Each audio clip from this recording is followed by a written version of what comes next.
you know, it's really hard to properly just put all the things inside my head and then just like put it all throughout my tongue and my mouth and my voice box and whatever. But it's really hard. Okay, but I want to talk about Marty Supreme. I just watched Marty Supreme. I literally just finished it like 10 minutes ago. I had a little snack. I drank some water. I laid it down a yoga mat because I'm gonna like exercise later, but that's not the point. I watched Marty Supreme, and it was really good. I thought it was incredible. I rated it a 5 stars in Letterboxd, and I thought it was an incredible film. And it is odd. It's like it's nothing we haven't seen before, in a way, right? Because like it's a story about a man who has like a lot of ambitions, but throughout the way he's just kind of like making everyone hate him and just bringing down like hell upon everybody and suffering upon everybody, and doesn't really care about what everyone else wants. It's like he wants this, I want this. I'm a selfish, small little man. It's kind of like Breaking Bad. Kind of reminds me of Breaking Bad, and this kind of story, yada yada yada. We've seen it many times before, but I think Marty Supreme is a really good. It's a good story, and it's an incredible film. Excuse me, because like. Okay, first of all, Timothy Chalamet, he does an incredible performance. He's just charismatic. He's just like doing all kinds of stuff. It's like, and in a meta way, right? Like with all this like in-your-face promotion for this film, where he's just like being here and doing that and doing this and doing that. Yeah, it's kind of like it's a meta way. It's a meta. It's like a meta contextual thing. Whatever. I don't know. Like. Because like Marty Supreme is like he's a passionate man, he's like ambitious man, and Timothy Chalamet, he's like being a passionate man, and you get it.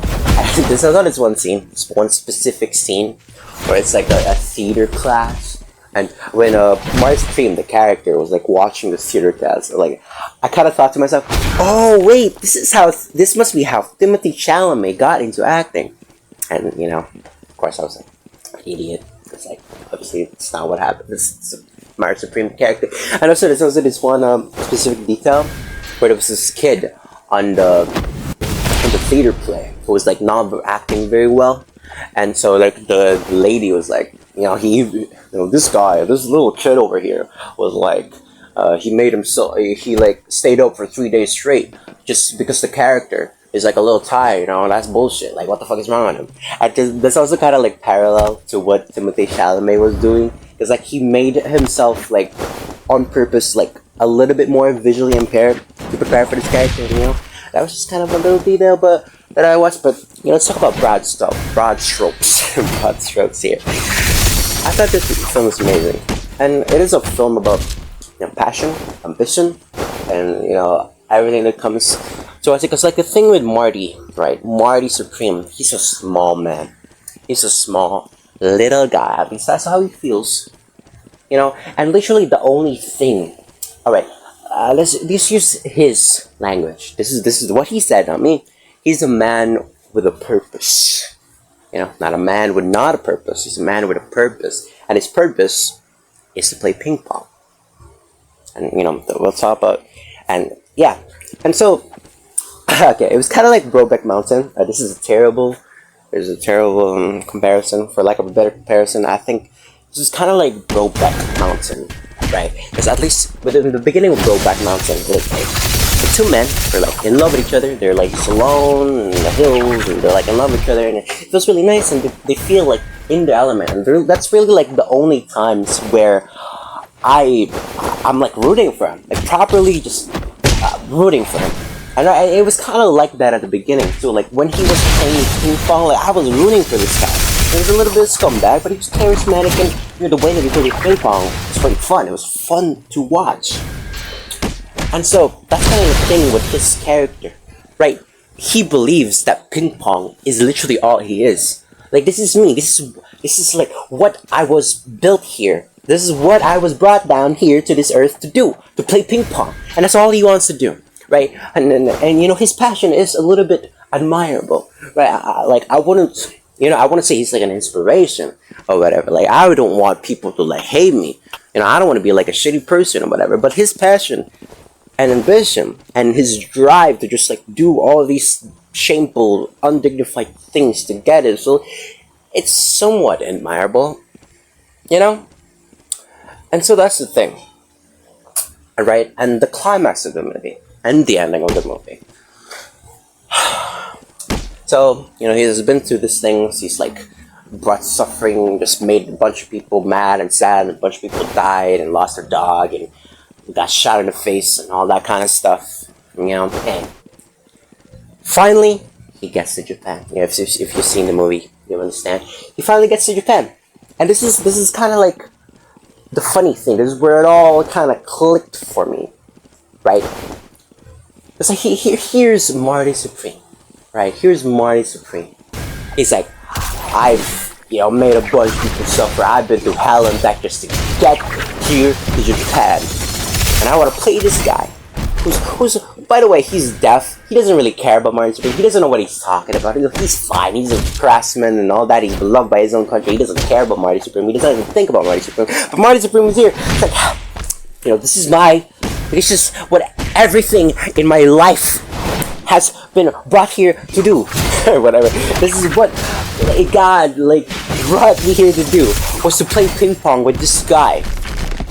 This guy just wants to play ping pong. That is all he wants to do. And it's admirable, like the lengths that he goes through just to play ping pong. And at the end, he doesn't even get to the world tournament, right? He talks to the guy. He finds out that he's not even gonna get to play the world tournament, right? And at first it was like, okay, he'll get through it, right? He'll find a way. He always finds a way. He just plays ping pong thing, does his little stage act and get his money, and maybe he can find some way to play in the world championship. I think that's what he was thinking. But then of course he does the thing, he loses against Indo, but it's not really, it's all a farce. And so they were like, hey, do something shameful and undignified. Kiss this pig right now. And he was like, nah. Fuck this shit. I already let you slap my white butt in front of a bunch of old guys with a ping pong paddle. I am not letting you humiliate me in front of all these Japanese people. So it was like, hey, what about a real match, huh? How about a real match? And this ping pong, that's the climax. And it's exciting. It's fun to watch ping pong. In my old school, there was a bunch of people, my underclassmen, who really liked ping pong. And I just, sometimes during lunch or snacks or whatever, when there was no class, I would just sit there and watch them play ping pong. It was fascinating. It looked amazing. I never realized table tennis, could look this exciting, and it is. It's exhilarating, by the way, if you haven't. And so, let me digress. The ping pong match was fun and exciting at the time. But here's the real irony, right? This is an exhibition. This is the climax of the entire movie. This is where supposedly he's gone through hell and back to get to. And just to get to this one exhibition match. It doesn't really matter at the end. It doesn't give him money, or glory, or fame, or anything. And so, in a way, this is all he wanted, right? This is pure passion. He's not playing ping pong for the sake of a means to an end, right? To get money, to get glory, to get fame. No. Finally here in this exhibition game, he gets to play ping pong just for the sake of playing ping pong. And I thought it was very powerful, right? Because he's a terrible guy. He's a terrible, small little person. But, playing ping pong maybe really is what he was brought here to do. And to watch him play it, to watch these guys, passionate, playing, and just being in his element, I thought it was inspiring. And so that's kind of the irony of the whole thing, right? In the end, it doesn't really matter. It doesn't get to the World Championship. He I mean, he wins against Endo. I don't know if I mentioned that he wins against Endo. The way, that's all he wanted. You know, he just wanted to play ping pong, and he got what he wanted. And I thought the ending was really good. I thought it was powerful. I thought it was just, you know, I think Marty Supreme, he's not a terrible guy. He's not like, at least he's not like a evil type of guy. Like, he wouldn't, like, he'd beat up a guy who beats his wife, right? Like, he's that type of guy. And he wouldn't, like, kill a dog and just, like, kill a dog. He wouldn't kill a dog, right? No, he kind of cares. You know, he's not a terrible guy, right? He's not a terrible, I mean, he is a terrible person, but he's not evil, you know? Unlike that billionaire guy that was played by a guy from Shark Tank. Also, Pendula is there. I looked at the trailer, by the way. And so, let me digress. And the movie, the ending is just basically just like, you know, there's a baby there. He looks really disappointed and pissed because his dad is Marty Supreme. You know, hey, if I was a baby and my dad was Marty Supreme, I'd be pissed too.